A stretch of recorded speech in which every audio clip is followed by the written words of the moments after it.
नमस्कार, चित्रा काटकर किचन मध्ये तुमचं सर्वांचं स्वागत करते। साध्या सोप्या पद्धतीने झटपट असा चिकाचा खरवस कसा बनवायचा ते बघूया।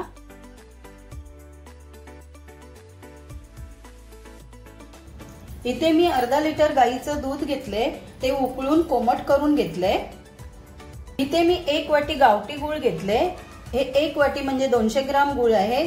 तुम्ही गुळाची पावडरही वापरू शकता। आता आपण हे मिक्स करून घेऊया।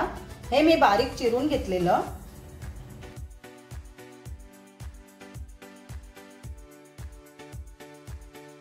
आता आपण या कोमट दुधामध्ये हे गूळ चांगलं विरघळून घेऊया।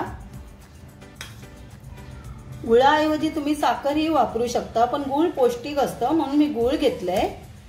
आता आपण हे गूळ चांगलं विरघळून घेऊया दुधामध्ये। आणि जास्त गरम दुधामध्ये गूळ घालू नका हा, नाहीतर तुमचं दूध फाटेल। इथे मी दुधामध्ये गूळ घालून 10 मिनिटं असंच ठेवलेलं आणि ते गूळ छान फेटून घेतले, त्याच्यामुळे गूळ चांगलं विरघळलेलं आहे दुधामध्ये। आता आपण हे दूध गाळून घेऊया।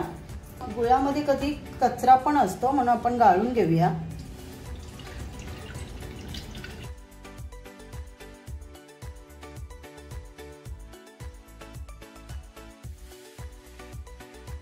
इथे मी हा अर्धा लिटर म्हशीचं चीक आणलेलं आहे। हे आता आपण याच्यामध्ये मिक्स करून घेऊया। चीक कच्चंच घ्यायचं आहे, शिजवायचं नाही। चीक तुम्हाला कोणत्याही दुधाच्या डेअरीवर मिळेल। चीक म्हणजे काय, गाईला किंवा म्हशीला वासरू होतं, ती बाळंतीण होते, तेव्हा ते पहिलं दूध येतं, त्या दुधाला चीक बोलतात। त्या चिकापासून आपण खरवस बनवतो।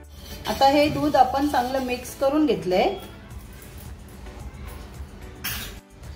इथे मी इडलीचं भांडं ठेवले आणि त्याच्यामध्ये 1 ग्लास पाणी उकळत ठेवले। तर तुम्ही अशी जाळी ठेवू शकता किंवा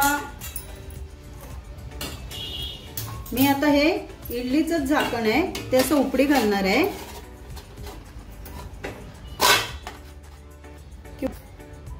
तुम्ही कुकर मध्येही अशी वाफ घेऊन खरवस शिजवू शकता, पण तुम्ही कुकरला लावलात तर कुकरची शिटी लावू नका।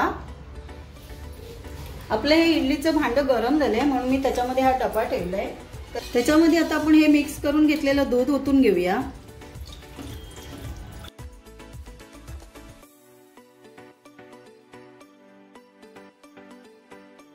थोडं जायफळ किसून टाकूया।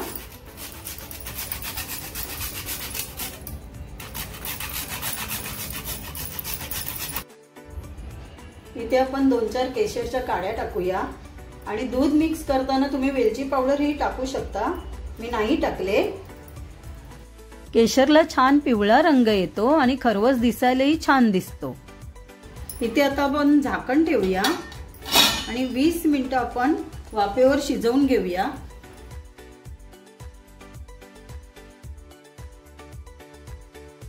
मीडियम गॅसवरती 20 मिनिटं शिजवून घेऊया।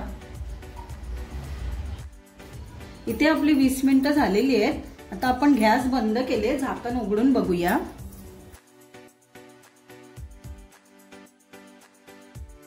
आपण हा झाकण काढूया।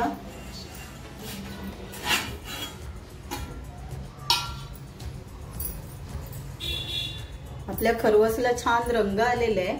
आपण इथे चमचा टाकून बघूया। चमच्याला दूध लागलं तर समजायचं आपला खरवस तयार नाही।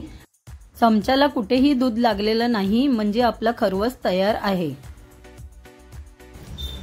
इथे आता आपल्याला हे थंड झाल्यावर बाहेर काढायचं आहे। हे आता सध्या खूप गरम आहे, त्याच्यामुळे मी बाहेर काढत नाही। इथे खरवस थंड झालेलं आहे, आता आपण कापून घेऊया। तर आधी मी असं साईडने काढून घेते।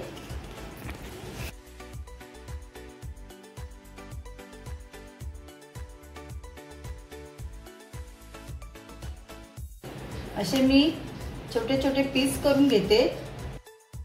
तुम्हाला कोणत्या आकारात पाहिजेत त्या आकारात तुम्ही कापून घ्या।